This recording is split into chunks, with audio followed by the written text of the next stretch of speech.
Debra Ashell is stabbed to death in a bloody single-victim massacre. Suspects include, but aren't limited to, her husband's skank, her pool boy/fuckboy, and her mistake of a son. But an explosive new piece of evidence points directly at her 5-year-old daughter, compelling lead Detectives Spoink and Hoggman to crash Debra's funeral and shoot a priest.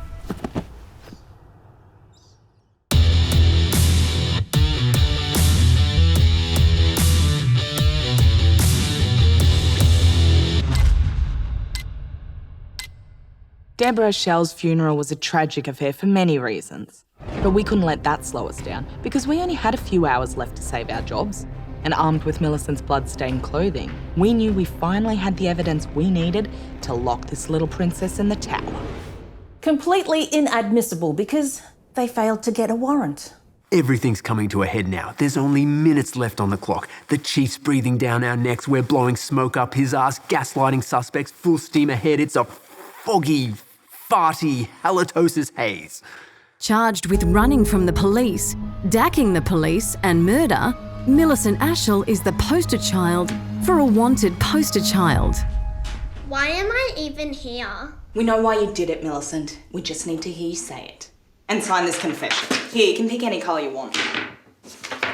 No, not that side. You have to sign the other side. The other side! The other side has words on it. Where's the murder weapon, Millicent? I don't know. You're lying! You're lying! You think this is a game? I spy with my little eye something beginning with D. We're not playing around here, Millicent. Is it detective?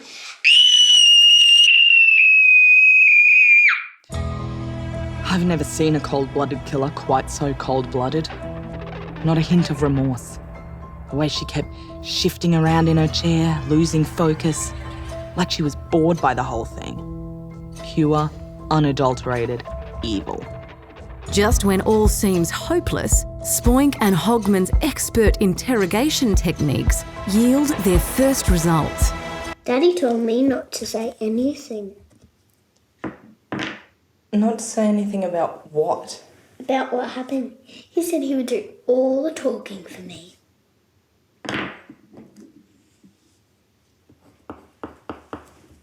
And that's when it all became clear. Gilbert T. Ashell, husband to Debra and father to her 2 children, is called in for his 3rd and final interview. We know everything, Gilbert. It's time to stop running. Every single shred of physical and circumstantial evidence points directly at you, Mr. Ashell. And that's no accident, is it? You made sure of it. To protect your daughter. I beg your pardon? Your daughter wasn't watching The Fugitive with you the night your wife died, was she, Gilbert? That film is rated M for low-level violence. And I know you never subject your 5-year-old daughter to such adult content.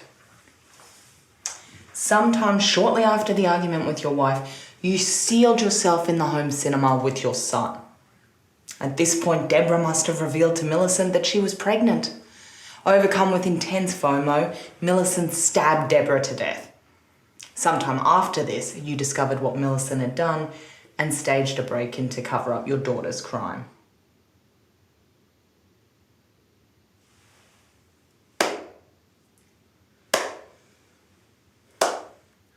You got me. It felt good to be applauded. Despite the circumstances. There's nothing I wouldn't do to protect my daughter, nothing. When I went into that room and saw what she'd done, I knew the only thing I could do to protect her was to fall on the sword. She used a sword? We assumed it was the kitchen knife. No, it's an antiquated literary expression. Oh, look who we're talking to, Mr. Poetry Professor himself. She did use the kitchen knife, though, and after I'd smashed the window, I threw it into the pool to, as you correctly deduced, cover up my daughter's crime. Sure enough, we found the murder weapon at the bottom of the pool. The one part of the house we hadn't searched because it was too disgusting. It just needed salt. But I was too busy having sex. And after throwing the knife in the pool, you handcrafted this note, a physical manifestation of your burdened conscience trying to break through the clouds of deception. No, I still have no idea what that is. Damn it! I wish I could be of more help. Oh, shush. You've done more than enough already, Gilbert. Not many fathers would put their daughter's well-being before their own. She's lucky to have you. We all are. What will happen to Millicent now? Nothing. No punishment anyway. She's still a minor. I mean, she's lucky she got this out of her system early, because in 13 short years, she'd be up for manslaughter, that womanslaughter.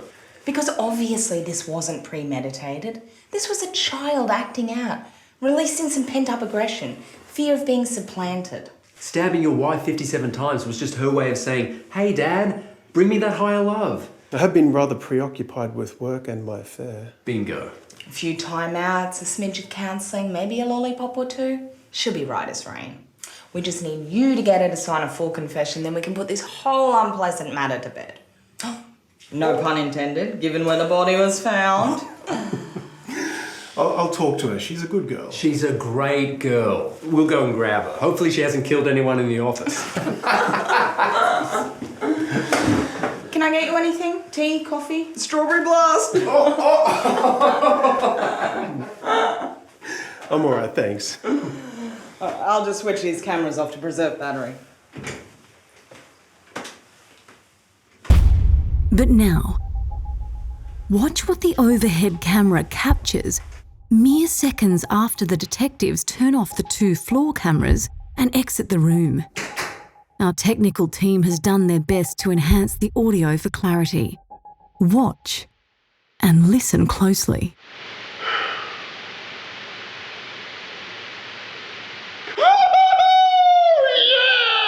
I got away with it. I got away with it. I killed my wife. Stab, stab. I got away with... Oh, shit.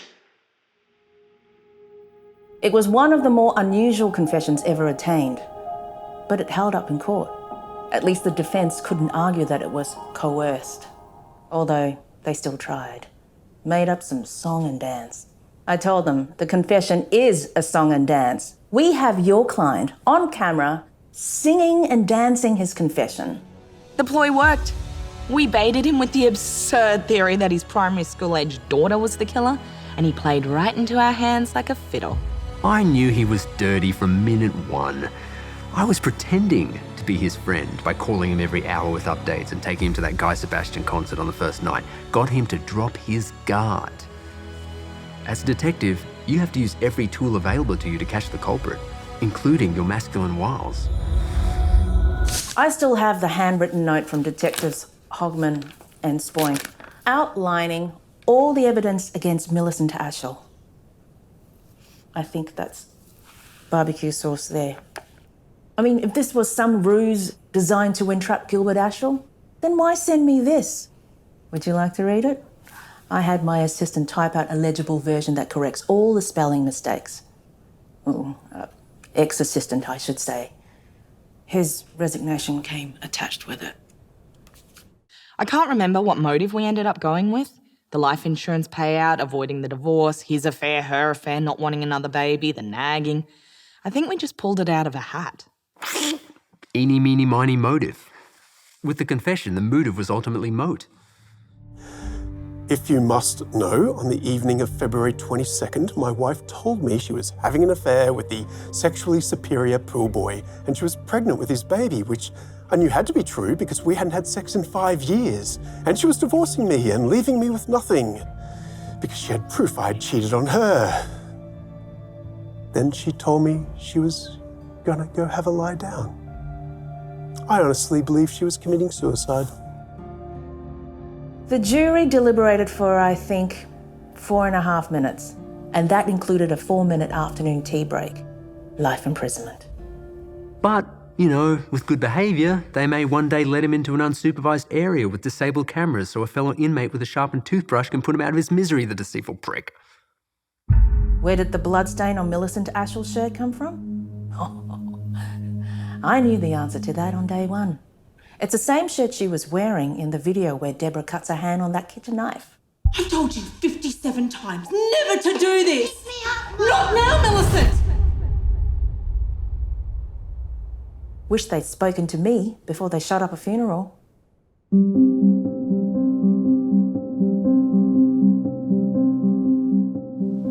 I'll always miss Miss Debbie, especially having sex with her.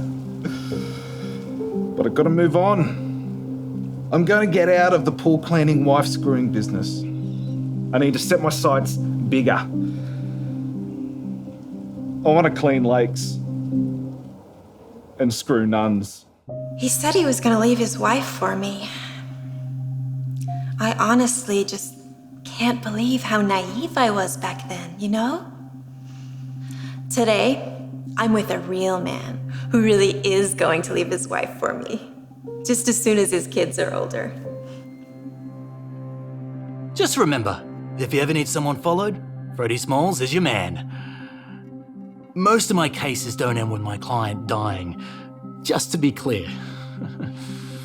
I still don't believe he did it, but if he did, he must have had a reason. And until we find out what that is, we're going to give him whatever he needs. Legal advice, reading materials, items to trade, conjugal visits. I'm not giving him conjugal visits. Whatever he needs, Arthur. He killed our daughter.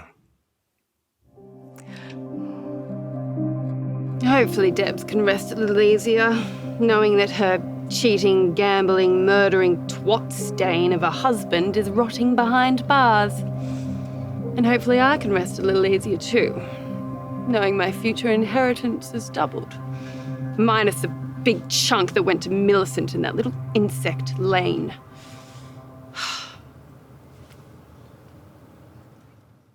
You know, no one ever asked me how my mum found out about my dad's affair, which was the catalyst for this whole thing. Now, one of my parents is dead, and the other one is in prison for life. The people will make fun, but KYP really works. Just do it. You're gonna blur my face, right? So, did I stab my wife 57 times in the shape of a baby and jerk off afterwards? Yes. Does that make me a bad person? Well, according to the Australian legal system, it does, which is why I've requested a retrial in Somalia. Okay, that's a wrap on the killer. No, Gilbert, I'm gonna cut you. Can I at least keep this shirt up? I might be able to trade it for gum or respite from sucking my cellmates. No, we only lent that to you to fool the camera. Yeah, get him out of here. As they say in that immortal rhyming phrase, if you can't do the time, don't commit the felony. Inversely, if you can do the time, kill as many people as you want. Women, children. Obviously, the penal system isn't enough of a deterrent for you, so there's not a lot we can do to stop you. And so we come back to the mystery of the anonymous witness note. We've all been dying to find out the identity of its author. Well, as it turns out, it was one of a series of notes that had become separated from its fellows, probably by falling out of someone's bag. We eventually found the rest of the notes inside the Ashell residence. As you'll see, once reunited, the foreboding of the message is somewhat diminished. My family went to the zoo. Lane did not see the monkeys because he was reading a book. Mummy did not see the effluent because she got sick. I saw everything. Maybe if Millicent's school wasn't assigning activities to prepare its students for a life in the kidnap and ransom trade, we wouldn't have wasted 24 of our 48 hours chasing down the author of a grade 1 class project. Did we make mistakes over the course of this investigation? Of course we did. But that's how it goes with every investigation. Or at least that's been our experience with every investigation we've been involved in. You show me an investigation that doesn't have any mistakes, and I'll show you one of our investigations that featured hundreds of mistakes, and you'll say, well, there must be something seriously wrong with our investigation. I'll say, no, it's the investigation without mistakes that's the outlier. You don't know what you're talking about.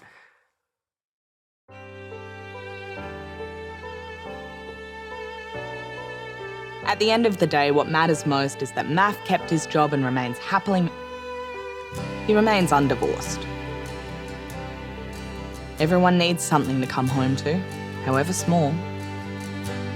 Mrs. Hoggman is quite compact. Edie kept her job and her one-room apartment. And that's all that matters at the end of the day. Even though that apartment is cold and cruel and thinks you're a failure, it's still better than being homeless. But it's really the job that matters most to Math. He'd never admit to it. But it's honestly the one thing that gets him out of his single bed every morning. Having a partner he can rely on. It's not something he has at home. And he'll always be grateful to me for giving him that. Edie would never say this out loud, but I think it's the job she cares the most about. Just knowing that even though she comes to work and basically spends every day screwing up, there's at least someone beside her that she can depend on to screw up just as badly. And he'll always be there for her. Maybe don't include that bit, I don't want to put words in her mouth. I believe that Hoggman and Spoink retaining their positions as licensed officers of the law is the greatest failure of my career and Australian law enforcement in its entirety. It breaks my heart to have to tell my constituents, you are not safe. I have failed to protect you. Today, detectives Matthew Hoggman and Edith Spoink are enjoying a well-earned 4-week suspension from duty for gross misconduct. The emotional price of being a Gold Coast homicide detective is steep, and the case of Debra Ashell will haunt them for the rest of their lives. But at the end of the day, truth, justice, and protecting the public from the darkest elements of society is its own reward.